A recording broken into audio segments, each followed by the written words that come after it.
अरे तुमने नाग पंचमी मनाई आज? हाँ, हम मंदिर गए थे और नाग देवता को दूध चढ़ाया।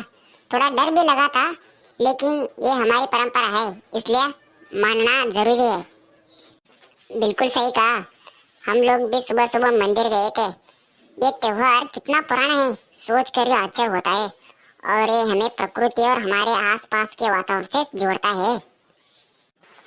सही बात है। इसके पीछे की कहानी भी बहुत रोचक है।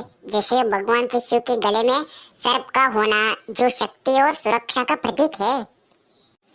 मैंने सुना है कि भारत के कुछ हिस्सों में लोगों असली सांपों को मंदिर में आशीर्वाद के लिए लाते हैं। मैं तो शायद इसे संभाल ही नहीं पाऊंगा। मेरे साथ भी वही हाल है। मुझे प्रतिमात्मक पूजा सही लगती है, लेकिन ये हमें याद दिलाता है कि हमारे पूर्वज कितना करीब से प्रकृति के साथ रहते थे। वो हर जीव के साथ सामंजस्य बनाकर जीते थे, चाहे वो कितनी भी डरावना क्यों ना हो। बिल्कुल सही कहा। और ये भी अच्छा लगता है कि परंपरा अभी भी जीवित है। ये हमें हमारी जड़ों से जोड़ती है।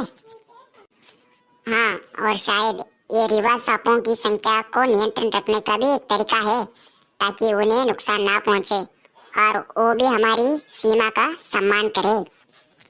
सही कहा। सब कुछ संतुलन में रखने का बात है। वैसे आज की विशेष पकवान खाए क्या? हाँ, चावल और गुड़ वाले बहुत स्वादिष्ट थे। मेरी माँ ने कल के लिए कुछ अतिरिक्त बना दिया है।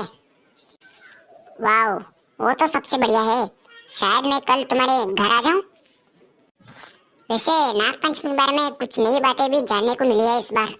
तुम्हें पता है, इस दिन घर के बाहर सांप की तस्वीर चित्र बनाना शुभ माना जाता है। हाँ, मैंने सुना है। इससे सांप हमारे घर के और नहीं आते, ऐसे माना जाता है। तुमने कुछ ऐसा किया क्या? हाँ, मेरी दादी ने आंगन में हल्दी और गेरू से नाग देवता का चित्र बनाया है। उन्होंने बताया कि ये परंपरा उनके बचपन से चली आ रही है। इसे देखने के बाद ऐसा लगता है जैसे हमारे घर की रक्षा हो रही है। सच में पुरानी परंपरा हमें सुरक्षा का एहसास दिलाती है। और वो जो दादी नानी के हाथ से बना चित्र होते हैं, उनका तो कोई जवाब ही नहीं। सही कहा। वैसे भी सोचने वाली बात है कि आजकल लोग इन परंपराओं को कितनी तवज्जो देते हैं। कई जगहों पर लोग सिर्फ सोशल मीडिया पर त्योहार की शुभकामनाएं देते हैं, असल में शायद कुछ करते हो।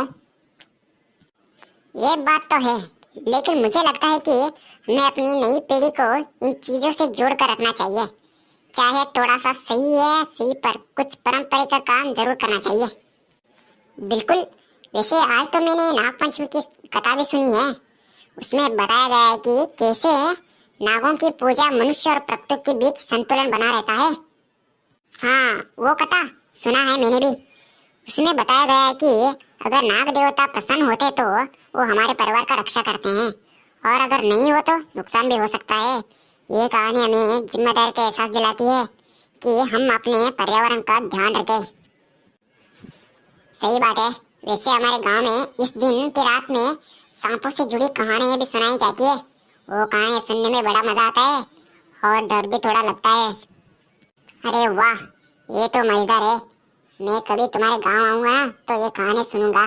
वैसे मुझे सांपों से बहुत डर लगता है, लेकिन इन त्योहारों के जरिए समझ आता है कि डर को बेवजूद हमें इनका सम्मान करना चाहिए।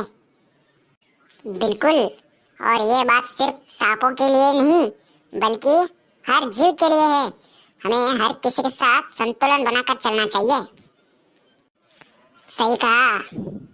अच्छा, अब चलते हैं। कल तुम्हारे घर आकर गुड़ और चावल वाले लड्डू खाऊंगा। हाँ जरूर, इंतजार रहेगा।